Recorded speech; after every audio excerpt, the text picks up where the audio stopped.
ভাই এটা কিসের পর্দা? এখানে কি গুপ্তবধন রাখছো নাকি? আরে না, এটা হচ্ছে ওই পানের যে বর আমাদের ছাদ বাগানের, এই বর হচ্ছে তোর ভিতরে, আর এখানে পর্দা দিয়ে রাখছি। ও দেখি তাহলে। পর্দাটা দিয়ে রাখছি হলো কারণ পান হচ্ছে খুবই একটা সেনসিটিভ বিষয়, তো ওদেরকে ঢাইকা রাখতে হয়। আর ও অনেক বড় তো বর ভাই, ছাদের মধ্যে এত বড় বর বানায় লাইছো তোমরা। এ হচ্ছে আমাদের পানের বর, নিজের নিজেদের হাতেই তৈরি। আর এই কাপড়টাতে ঢাকা থাকে, কারণ হলো পান খুবই শৌখিন একটা ব্যাপার। এটা মানুষের নজর লাগলে নষ্ট হয়ে যায়, মানুষের হাত লাগলে নষ্ট হয়ে যায়, এই জন্য খুব সেন্সিটিভ রাখতে হয়। আর এই গাছের নিয়মিত পরিচর্যা আমার মা করে, আমিও মাঝে মধ্যে করি। পানি টানি দিতে হয়। আর পান হচ্ছে আপনারা জানেন একটা ভিটামিন খাবার। উপরে গাছ এগুলা সবগুলা কিন্তু আমাদের ছাদে টপে লাগানো হয়েছে, প্রতিটা গাছ আলাদা আলাদা। আমরা ছোট্ট একটি শিকড় থেকে বাগানটা শুরু করেছি। ভাই পরিশ্রম করলে তিল থেকেই তাল হয়। ছোট্ট একটি শিকড় থেকে আমরা শুরু করেছি আমাদের এই ছাদ বাগান, এই ছাদে পানের বাগান, এই পানের বর। আর এই শিকড় থেকে আজকে আমাদের এই এত সুন্দর এত বড় একটা বর তৈরি করার জন্য সক্ষম হয়েছি। আমি ছোট করে দেখানোর চেষ্টা করছি, তো বিকাল হয়ে গেছে, মাঝে মধ্যে পানি দিতে হয়। এখান থেকে মূলত এই পাইপের মাধ্যমেই ট্যাঙ্কি ভরবে। আর পানিটা কিন্তু আসলে আপনি মোটা কোনো সিরিজটা দেওয়া যাবে না, পানিরও সুব্যবস্থা আছে। আমার পুরা ছাদই কিন্তু বিভিন্ন গাছপালা, বৃক্ষ, শাক সবজি ভরপুর, অনেক ধরনের।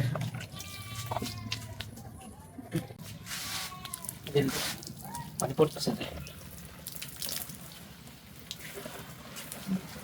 এই যে পানি প্রতিদিন বিকাল বেলায় পানি দিতে হয় ভাবে। চর্চা প্রতিটা আসলে আপনি যাই করেন এগুলা সবগুলারই চর্চা করতে হবে, নিজের মতো করে সেবা দিতে হবে। অনেক পরিশ্রম, কোনো কাজেই কিন্তু আসলে এমনিতে হয়ে যায় না, সব কাজেরই পরিশ্রম আছে। এই পাশে দেখি তো, এটা প্রতিদিন নিচে পরিষ্কার করতে হয়, নিচে গাছগুলি দেখে দেখে ছাটিয়ে দিতে হয়।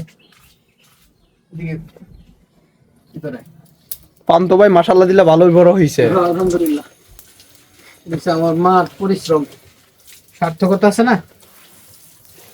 পান কি মামা বিক্রির সম্ভাবনা আছে কিছু? বিক্রি হবে, তবে আমরা চারা বিক্রি করতেছি জানি। কি পরিমাণ চারা মজুত হয়েছে? মজুদ হয়েছে, যে এই পাশে কিছু রাখা আছে এবং নতুন আবার রোপণ করব। সত্যি অসাধারণ চারাগুলো বাম দেখতেছি। পাশে একটু পিছিয়ে গিয়ে দেখাইতে হবে। এই যে সুন্দর চারা। এই যে চারা নতুন, এই চারাগুলি নতুন। হ্যাঁ, এই যে পানগুলি কিন্তু বেশ সাইজ বড়। এই যে আচ্ছা, এটা দেখা কি যাচ্ছে। দেশি পান নাকি? হ্যাঁ, এটা সব দেশি পান, অরিজিনাল দেশি তাহলে। হ্যাঁ, আর এই যে দেখতেছেন বাঁশ দিয়ে কিন্তু এটা খুব খুব করে দেওয়া হয়েছে, এবার বেশ সারিবদ্ধ। আর বলগুলি সাধারণত এরকমও হয়, আর এগুলো খুব বেশি উপরে উঠবে না, এগুলো এমন শর্টই থাকবে। তো পান আলহামদুলিল্লাহ মোটামুটি যথেষ্ট হইতেছে আস্তে আস্তে। ভাই এই ছোট ছোট গাছটির যে পানি দিতেছো এটি কিসের? এই দিয়েছি তোর, এটা একটা ফুল গাছ, আর এটা ছোট ছোট পেঁপে গাছ লাগাইছি। আর এখানে আবার পানের চারাও একটা রাখা হয়েছে। আর এদিকে কিছু ফুল গাছ আছে, তারপরে হচ্ছে তোর এই যে কি কয় এটা রে, তুলসী গাছ। এটা হচ্ছে তুলসী গাছ, আরো আছে ওই পাশে অনেক।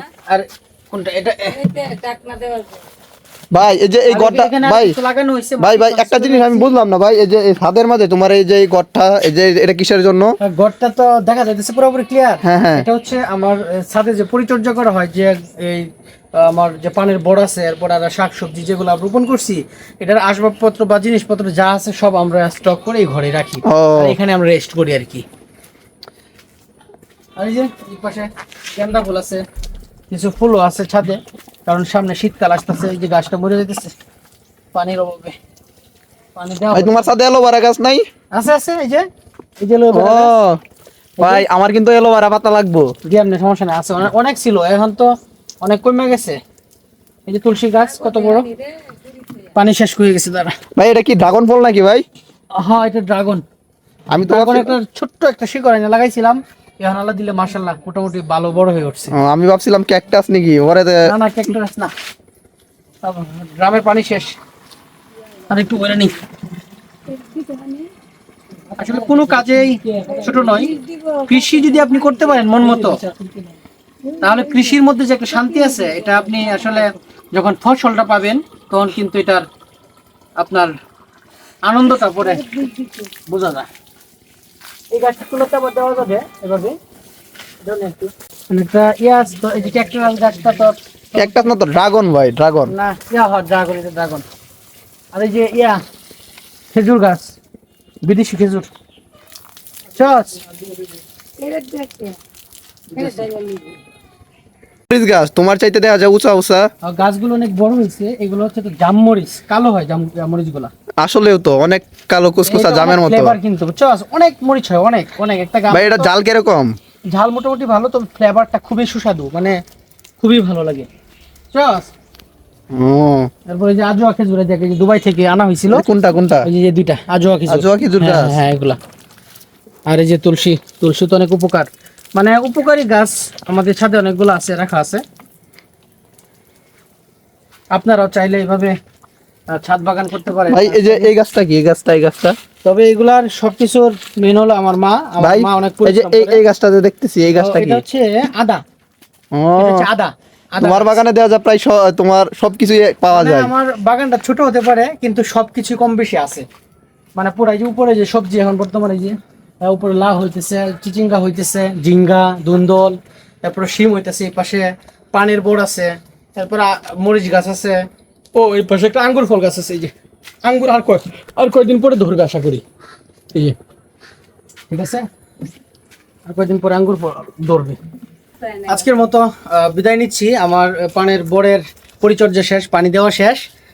এমন ভিডিও যদি আরো পেতে চান আমাদের পাশে থাকবেন। ভালো থাকবেন। আল্লাহ হাফেজ, সালামু আলাইকুম।